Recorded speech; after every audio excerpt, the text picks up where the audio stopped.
Selamat sore, Shalom. Shalom. Ya, saya mau menyapa dulu semua ibu-ibu yang ada di Sidoarjo, yang ada di Gresik, yang ada di Surabaya, di Banyuurip juga ya Gresik tadi, dan juga untuk ibu-ibu PKP yang ada di GNI cabang Kalongan.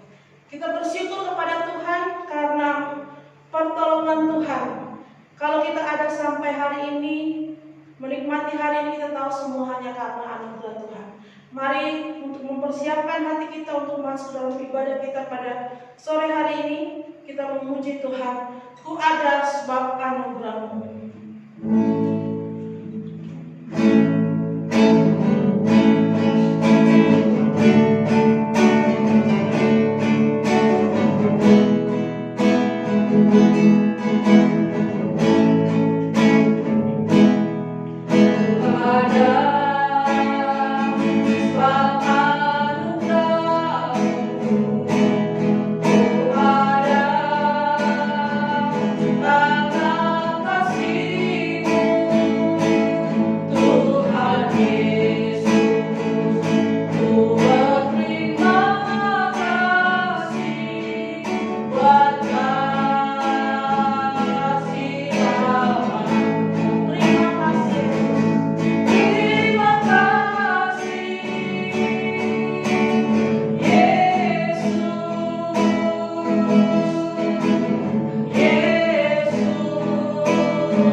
Kami semua boleh menikmati semua kebaikan Tuhan hanya karena anugerah Tuhan. Dan oleh sebab itu Tuhan, kami mau memuji Tuhan dan memuliakan Tuhan. Terima kasih Tuhan Yesus, pada sore hari ini kami boleh ada lagi untuk beribadah bersama-sama dalam persekutuan kaum perempuan GMI Antioquia Surabaya. Tuhan memberkati persekutuan kami pada sore hari ini. Kami rindu Tuhan, semua yang kami kerjakan, ibadah yang kami lakukan ini menyenangkan hati Tuhan. Berkatilah ibadah ini Tuhan dari awal sampai akhir. Biarlah hanya menjadi dalam nama Tuhan Yesus. Haleluya. Amin. Ya, ibu-ibu berkati Tuhan, kita akan terus memuji Tuhan, bersorak-sorai karena kebaikan Tuhan dalam hidup kita. Kita memuji Tuhan, bersorak-sorai orang-orang benar.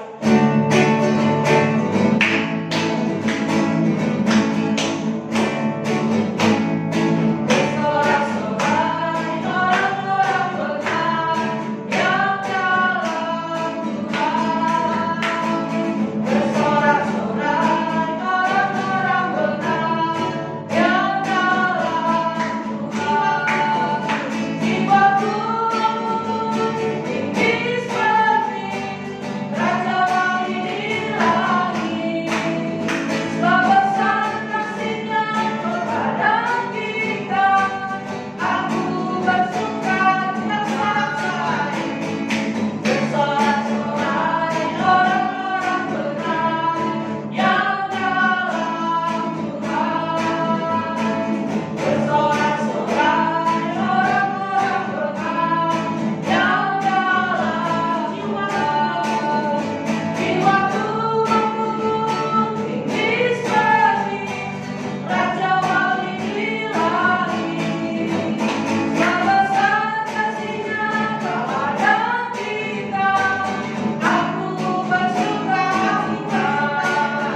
Tuhan tidak pernah berubah. Kebaikannya, pertolongannya dalam hidup kita. Tuhan Yesus tidak berubah.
Kita akan menyembah Tuhan.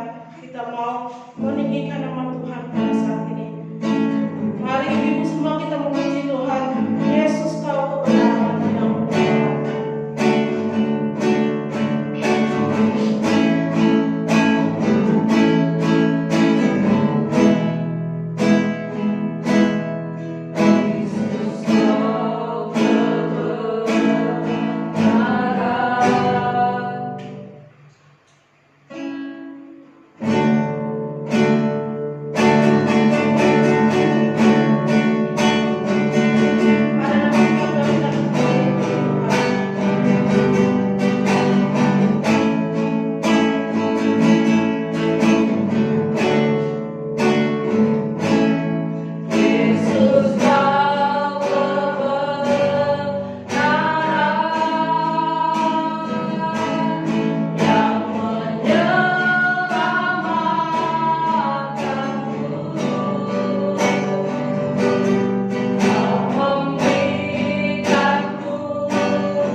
pujian pengagungan kita kepada Tuhan. Sebab Dialah Allah yang benar, Allah yang hidup, Allah yang mengasihi kita, Allah yang layak disembah dan diagungkan, Allah yang layak untuk menerima setiap pujian penyembahan umatnya, umat pilihannya. Kami memuji Tuhan. Terima kasih buat kasih-Mu, terima kasih buat kebaikan Tuhan, terima kasih buat semua yang Tuhan kerjakan dalam hidup kami. Kami memuji Tuhan, kami mengagungkan Engkau Tuhan. Kau yang layak disembah, layak dipuji, layak dimuliakan. Oleh karena setiap perbuatan Tuhan yang tidak pernah terlambat dalam hidup kami, yang selalu menolong kami, yang tidak pernah berubah. Kasih-Mu Tuhan, kuasa-Mu Tuhan ada dalam hidup kami setiap waktu, dan kami bersyukur untuk semua itu Tuhan. Terima kasih Tuhan, terima kasih Tuhan. Kita akan menyatukan hati kita untuk mendengarkan firman Tuhan. Kita mengangkat pujian sekali lagi, kalau ku hidup bagimu. Kalau ku hidup bagimu, mataku tetap memandangmu. Dunia tak bisa menjauhkanku dari kasih-Mu.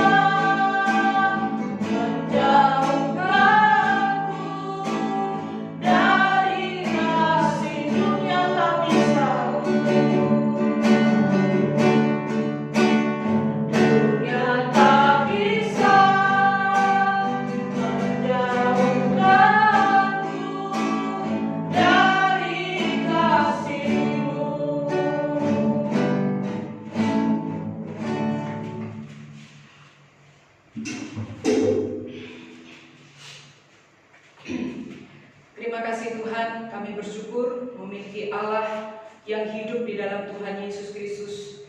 Tidak ada satupun yang dapat disejajarkan dengan Engkau. Engkau Allah yang setia, memperhatikan, mempedulikan kami sampai hari ini. Terima kasih Bapa di surga, kami bersyukur juga sore hari ini kami boleh bersekutu bersama-sama dengan ibu-ibu yang ada di rumah. Kami rindu Tuhan, ibadah kami pada sore hari ini sungguh memberkati kami. Tuhan, firman Tuhan juga yang akan kami renungkan, kiranya menguatkan, meneguhkan hati kami untuk kami terus memandang kepada Tuhan Yesus yang setia, memilih, memanggil kami, menjadikan kami anak-anak-Mu dan saksi-Mu. Roh Kudus-Mu menguasai hati dan pikiran kami, berkati kami lewat perenungan firman Tuhan pada sore hari ini. Di dalam nama Tuhan Yesus Kristus, kami mengucap syukur dan kami berdoa. Amin. Shalom. Shalom. Ya. Ibu-ibu yang dikasihi Tuhan, kalau kita minggu lalu merayakan hari Pentakosta, bagaimana Roh Kudus dicurahkan supaya kita ya dengan kuasa Roh Kudus kita semua dipanggil, dipilih untuk menjadi saksi Kristus. Nah, ibu-ibu yang dikasihi Tuhan, beberapa waktu yang lalu saya membaca sebuah renungan. Di situ diceritakan ada keluarga pendeta di luar negeri. Nah, di Amerika. Nah, pendeta dan anak-anaknya ini memiliki satu kebiasaan yang baik, yaitu mereka tiap hari Jumat atau Sabtu sebelum beribadah, mereka itu punya komitmen untuk membagikan traktat, ya, traktat yang berisi tentang kesaksian tentang Tuhan Yesus. Tapi pada hari itu Pak pendeta ini bilang kepada anak-anaknya, cuaca tidak bagus, jadi kita tidak usah membagikan traktat. Tetapi anaknya laki-laki berkata, tidak ayah, saya harus pergi. Walaupun hanya 1-2 rumah aku dapat, tetapi aku harus membagikan traktat ini. Dan anak ini tidak bisa dilarang, akhirnya ayahnya mengizinkan dan berkata, hati-hati. Ya. Nah, kemudian dia tetap membagikan traktat di pintu-pintu rumah.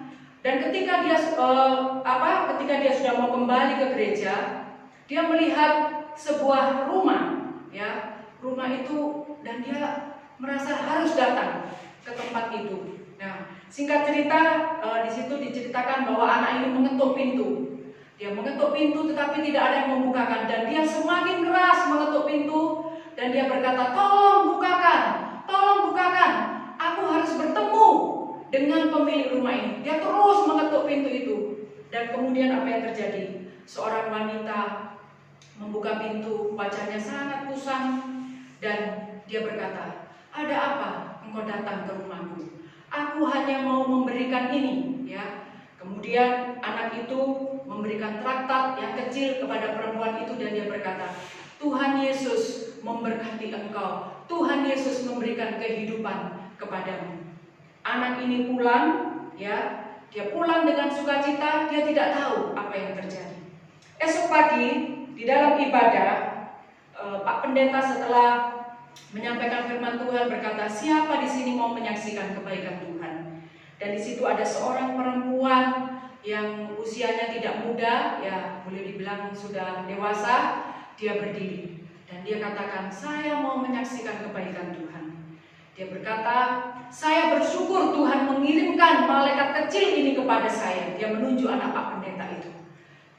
Kemarin waktu anak ini datang, saya sudah naik di loteng di lantai 2 rumah saya sudah mengikatkan tali, saya sudah memasukkan leher itu di tali, dan tinggal sedikit saya menendang kursi di bawah, maka leher saya akan terjerat. Saya mengambil keputusan untuk bunuh diri. Tetapi ketika ada ketukan pintu, saya berpikir itu kebetulan.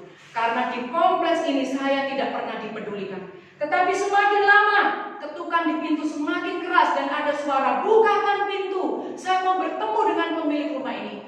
Akhirnya saya keluar, saya bertemu dengan malaikat kecil ini, dan dia memberikan traktat kepada saya. Dan di situ dikatakan di dalam traktat itu, marilah kepadaku semua yang letih berbeban berat, aku akan memberikan kelegaan kepadamu.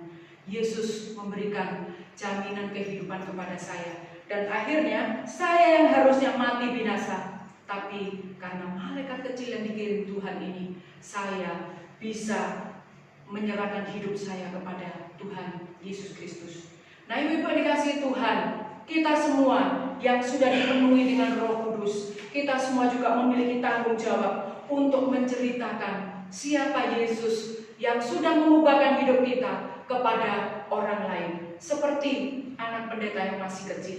Nah, oleh sebab itu tema firman Tuhan pada sore hari ini adalah berani menyaksikan Allah. Berani menyaksikan Allah dan perbuatannya. Saya mengajak kita membuka Alkitab dari Perjanjian Lama, 2 Raja-Raja pasal 5 ayat 1 sampai ayat yang ke-5. Mungkin ayat ini sudah sering kita baca, tapi kita akan merenungkannya bersama-sama. Naaman, panglima Raja Aram, sekali lagi 2 Raja-Raja 5 ayat 1 sampai 5. Naaman, panglima Raja Aram, adalah seorang terpandang di hadapan tuannya dan sangat disayangi, sebab oleh dia Tuhan telah memberikan kemenangan kepada orang Aram. Tetapi orang itu seorang pahlawan tentara sakit kusta. Ayat genap, silakan ibu-ibu. Dan orang Aram pernah keluar bergerombolan dan membawa tertawan seorang anak perempuan dari negeri Israel. Ia menjadi pelayan pada istri Naaman. Berkatalah gadis itu kepada nyonyanya, sekiranya tuanku menghadap nabi yang di Samaria itu, maka tentulah nabi itu akan menyembuhkan dia dari penyakitnya. Lalu pergilah Naaman memberitahukan kepada tuannya, katanya, beginilah dikatakan oleh gadis yang dari Israel itu.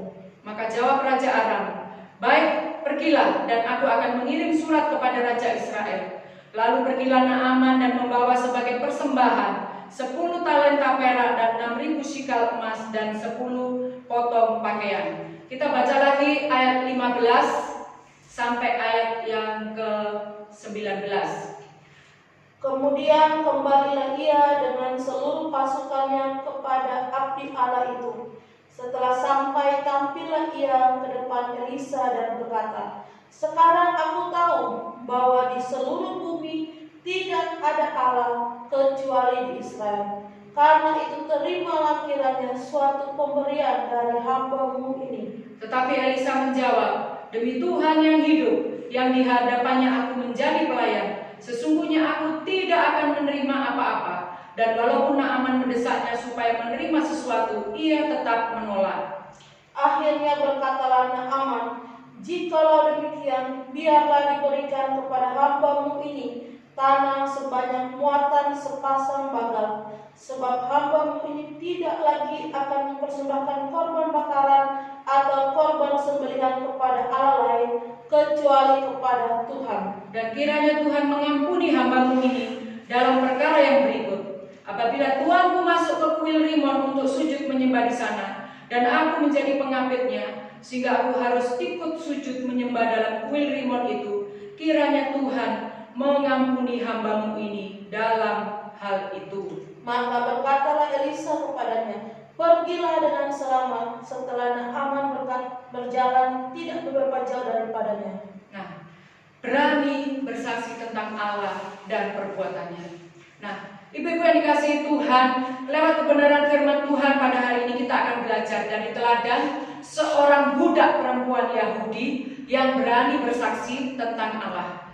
Tahun 850 sebelum Masehi, keadaan Israel itu mengalami kedamaian, mengalami kondisi yang aman. Tetapi bala tentara Raja Ben-Hadad atau Raja Aram masih sering menyergap dan menangkapi orang Israel untuk dijadikan budak atau tawanan. Dan kalau kita lihat, itu juga tertulis di dalam ayat yang kedua. Dan pada suatu hari mereka menangkap seorang anak perempuan Yahudi. Di situ dikatakan anak perempuan dari negeri Israel. Ya, diperkirakan umurnya kurang lebih 15 tahun. Nah, di sini dia bertemu dengan Naaman. Naaman ini adalah panglima raja. Dia terkenal sebagai perwira tinggi dalam angkatan perang raja. Naaman itu seorang yang pandai, seorang yang sangat dipercaya, seorang yang gagah perkasa. Tetapi di dalam segala kelebihannya, Naaman mengalami masalah, yaitu sakit kusta. Di dalam Imamat 13 ayat 45-46 dikatakan sakit kusta itu adalah satu penyakit yang boleh dikatakan sebagai kutuk. Dan orang-orang yang sakit kusta biasanya itu ya seperti 10 orang kusta itu mereka diungsikan ya jauh-jauh dari penduduk. Jadi mereka ada tempat khusus di luar tembok.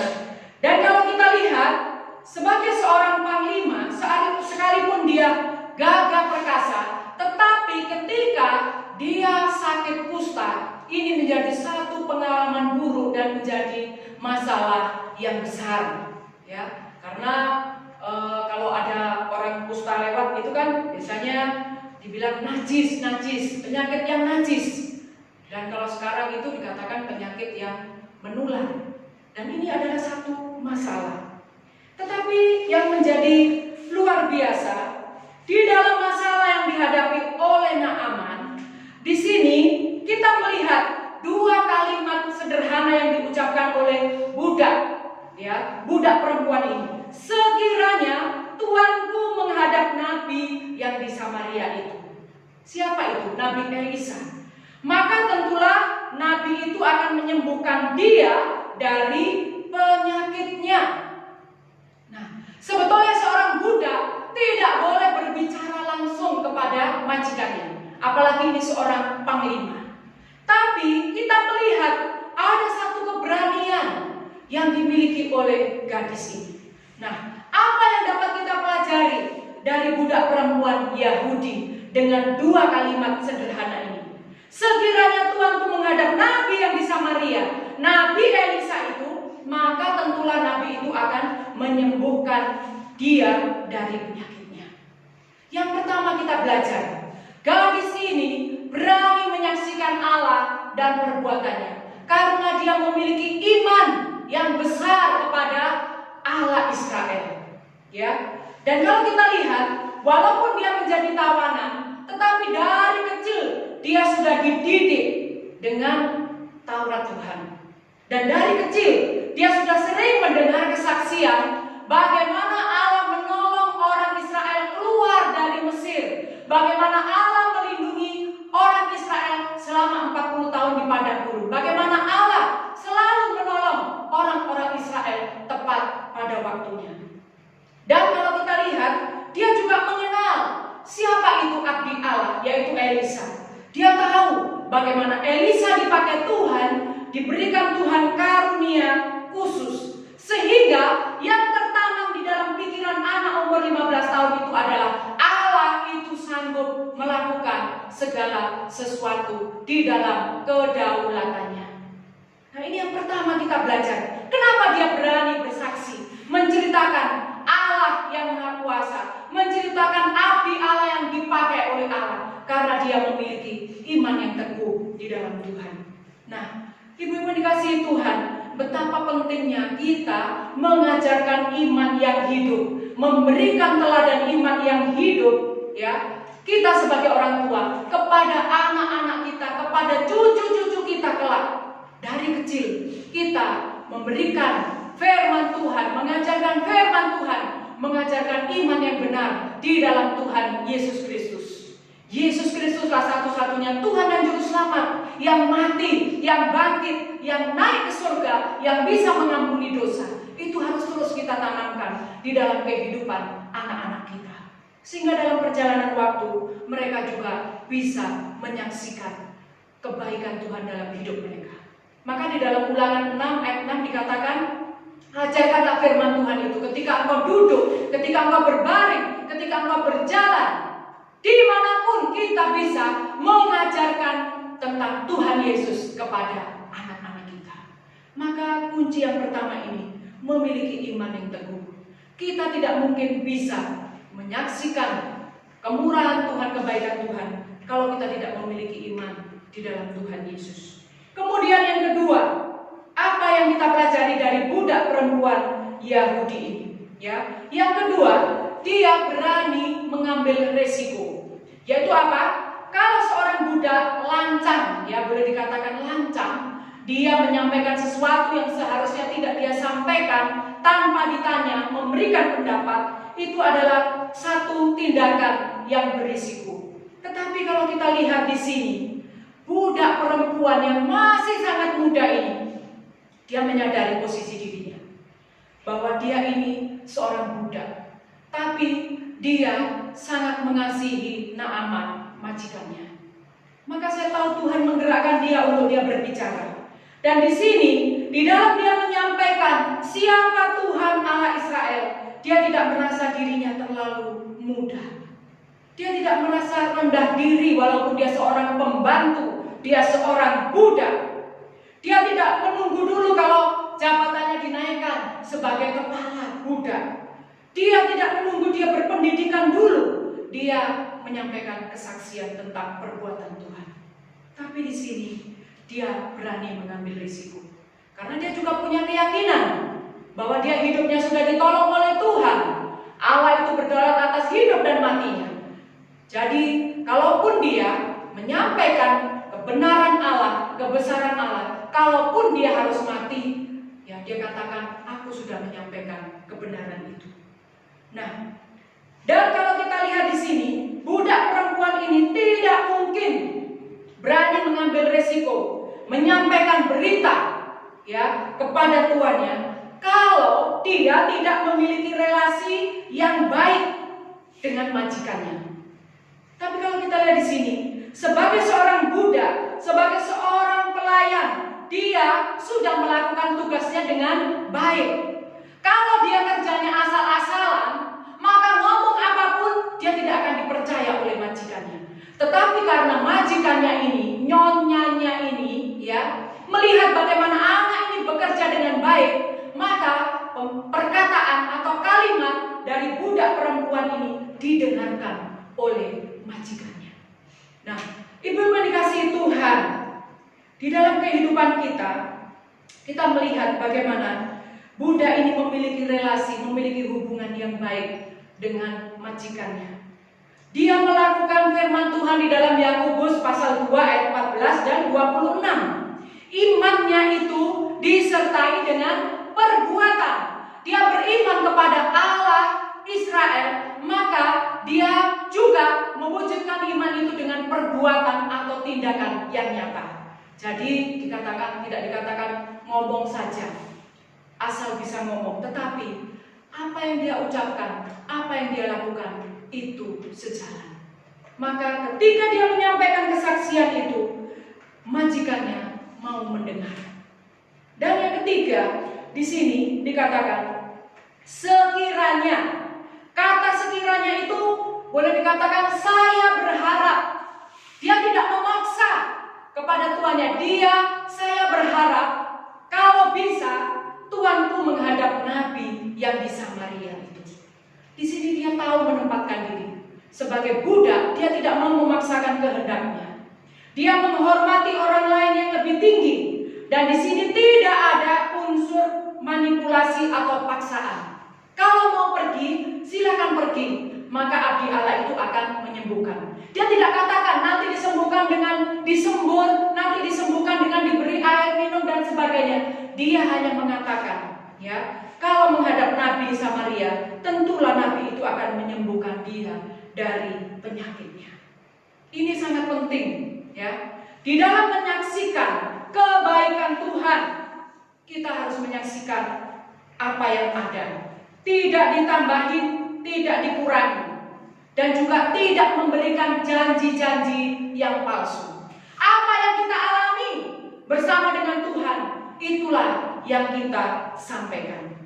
Dan ibu-ibu yang dikasihi Tuhan, beberapa patah kata sederhana ini mendatangkan hidup baru bagi seseorang yang sudah mengalami masalah. Beberapa patah kata sederhana ini memberikan pengharapan bagi keluarga Naaman, memberikan pengharapan juga bagi keluarga budak perempuan ini. Tapi juga yang penting, memberi bantuan kepada Raja Israel. Dan juga akibat yang paling penting lagi, Allah Israel dikenal dan dihormati oleh orang Aram, khususnya Naaman. Nah, kalau kita lihat di sini, akibat dari kalimat sederhana, akibat dari sikap hidup budak perempuan yang menyatakan iman ini, kalau kita lihat di dalam ayat yang ke-15, di situ dikatakan, sekarang aku tahu bahwa di seluruh bumi tidak ada Allah kecuali di Israel. Ya, Naaman beriman kepada Tuhan. Dan kalau kita lihat di sini, Naaman juga cepat belajar, cepat mengerti dan bertumbuh. Dan kalau kita lihat di sini, Naaman menjadi satu pribadi yang diubahkan Tuhan lewat kesaksian gadis ini, sehingga dia tidak bergantung kepada hamba Tuhan. Di dalam ayat 17 sampai ayat yang ke-18, dia katakan, aku tidak akan lagi mempersembahkan korban bakaran, korban sembelian kepada Allah lain, kecuali kepada Tuhan. Dan juga yang paling luar biasa, dikatakan, kalau engkau mendapati aku di kuil Rimon, itu aku hanya menjalankan tugasku sebagai pengawal. Tetapi dikatakan, aku tidak lagi menyembah Tuhan. Kalaupun aku melakukan itu karena tugas dan tanggung jawabku, biarlah Tuhan mengampuni aku. Nah, ibu-ibu yang dikasihi Tuhan, kita belajar dari budak perempuan ini. Mari kita dengan segala kesederhanaan kita, apa yang kita miliki. Mungkin kita tidak berpendidikan tinggi, kita tidak punya pengalaman banyak, tapi marilah tiap-tiap hari yang kita lewati, pertolongan demi pertolongan Tuhan, khususnya di masa pandemi COVID-19 ini. Apa yang ibu-ibu sudah alami? Mungkin ibu-ibu ditolong ketika mengalami kekurangan, harus menolong orang lain, itu saksikan kepada orang lain. Mungkin ibu-ibu mengalami kegalauan, mengalami kesedihan, putus asa. Ketika ibu-ibu berdoa, membaca firman Tuhan, ibu-ibu dikuatkan Tuhan. Saksikan juga itu kepada orang lain. Jangan menunggu nanti. Sekarang pun, kapanpun kalau Tuhan menyuruh kita untuk menyaksikan kebaikan Tuhan, mari kita saksikan. Tugas kita bersaksi. Roh Kudus yang akan membantu kita dan membuat orang lain bertobat. Saya ingin percaya, Naaman bertobat karena Tuhan. Dan kalau kita lihat, ada pertumbuhan iman yang luar biasa dalam diri Naaman. Nah, dari budak perempuan ini kita belajar, sampai hari ini kesaksian budak perempuan itu masih terus berbicara. ya, kata-katanya dicatat. Dan kalau kita lihat, ya, sampai hari ini kita melihat dengan pimpinan Roh Kudus, kita belajar dari budak perempuan ini supaya kita berani bersaksi. Sejarah tidak dapat menghilangkan apa yang sudah dikatakan, apa yang diperbuatnya. Dan yang Tuhan mau dalam hidup kita adalah kita bersaksi lewat sikap hidup kita, lewat perbuatan kita. Karena lewat perbuatan kita yang nyata, kasih kita yang nyata, peduli kita yang nyata, itu lebih banyak berbicara dari hanya perkataan kita saja. Jadi Ibu-ibu yang dikasihi Tuhan, di tengah-tengah kondisi yang sulit ini, jangan berhenti untuk mengucap syukur. Jangan berhenti untuk menceritakan kebaikan Tuhan yang memeliharakan hidup kita sekarang ini, besok, dan sampai selama-lamanya. Jadi saya berharap tiap hari ibu-ibu paling tidak mendoakan saudara-saudara, mendoakan keluarga-keluarga yang belum percaya kepada Tuhan Yesus, supaya lewat pandemi ini hati mereka dijamah Tuhan. Dan juga ibu-ibu berdoa, Tuhan tolong saya satu hari ini, mungkin lewat WA saya, mungkin lewat messenger saya, lewat apa yang saya posting, saya berani menceritakan kebaikan Tuhan. Mari media sosial yang Tuhan berikan kepada kita pakai untuk menceritakan kebaikan demi kebaikan Tuhan. Tuhan Yesus memberkati kita semua.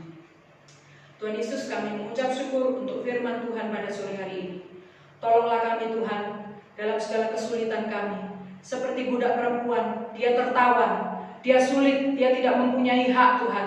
Tetapi dalam kondisi yang sulit seperti itu, dia berani menyampaikan kabar baik. Dia berani menyampaikan Allah Israel itu ada Allah yang hidup.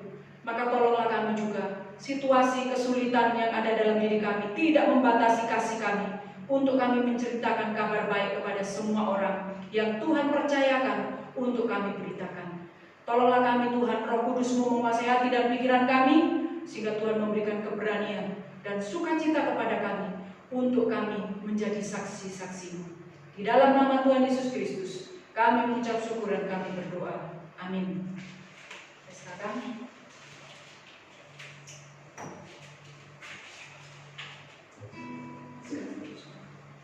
Ya, ibu-ibu yang diberkati Tuhan, kita sudah diberkati oleh Tuhan melalui firman Tuhan yang sudah kita baca dan juga renungan firman Tuhan yang sudah disampaikan.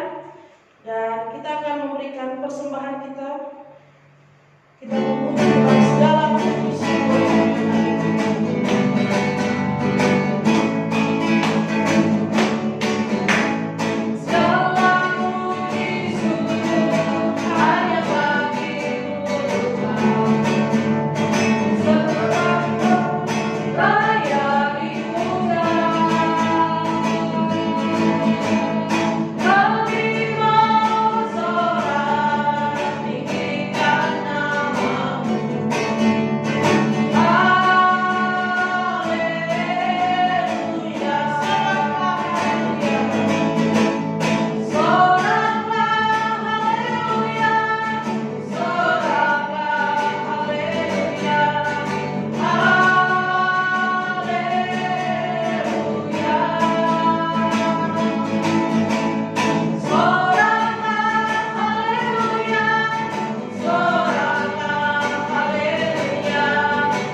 Kita memuji Tuhan bersama. Tuhan Yesus setia, Dia sahabat kita.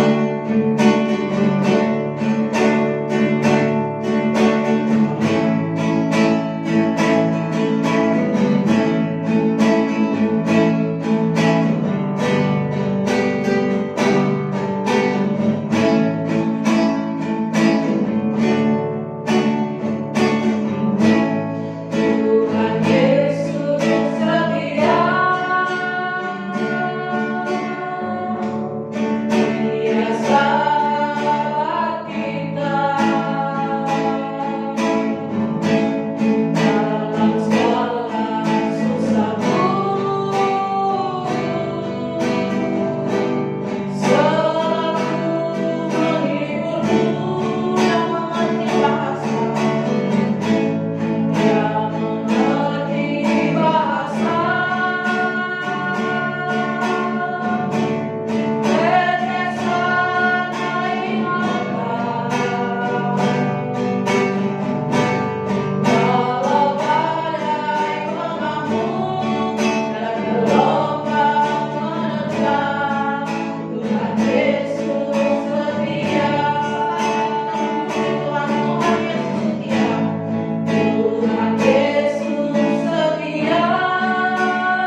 janji-Mu dan Engkau tidak pernah mengingkarinya. Kami bersyukur juga buat sore hari ini kami diberikan satu lagi tanggung jawab daripada Tuhan untuk menjadi saksi Tuhan dimanapun kami berada. Sekalipun dalam kondisi pandemi COVID-19 ini Tuhan, segala sesuatu terbatas, tapi biarlah Tuhan menolong kami untuk kami menjadi pelaku firman Tuhan, menceritakan kasih Tuhan dalam hidup kami melalui apa yang ada pada kami.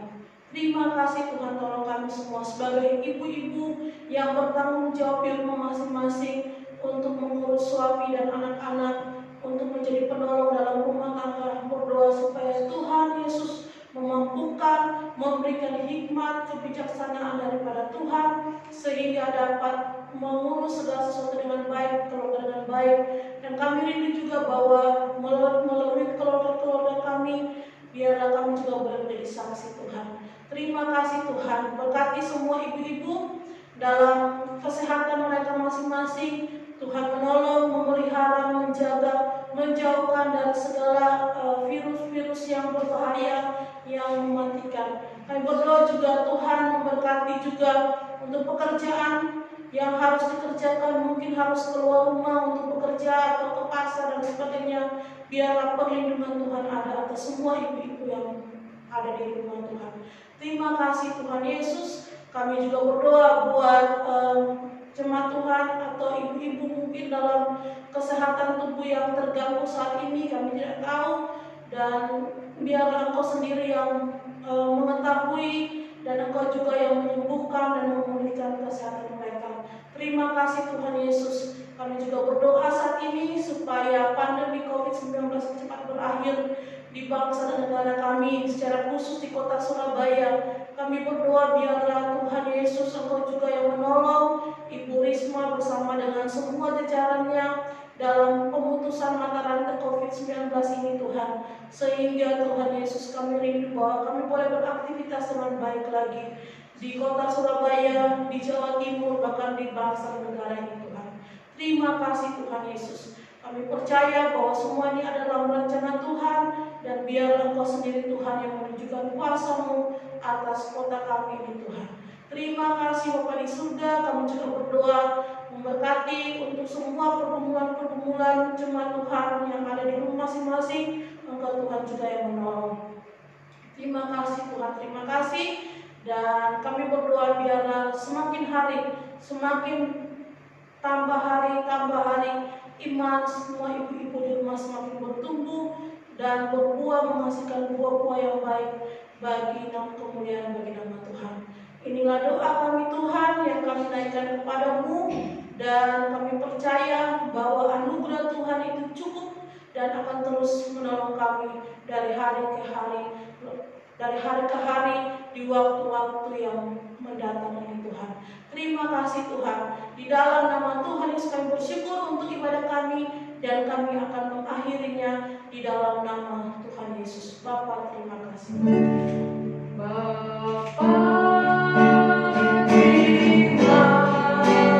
terima kasih.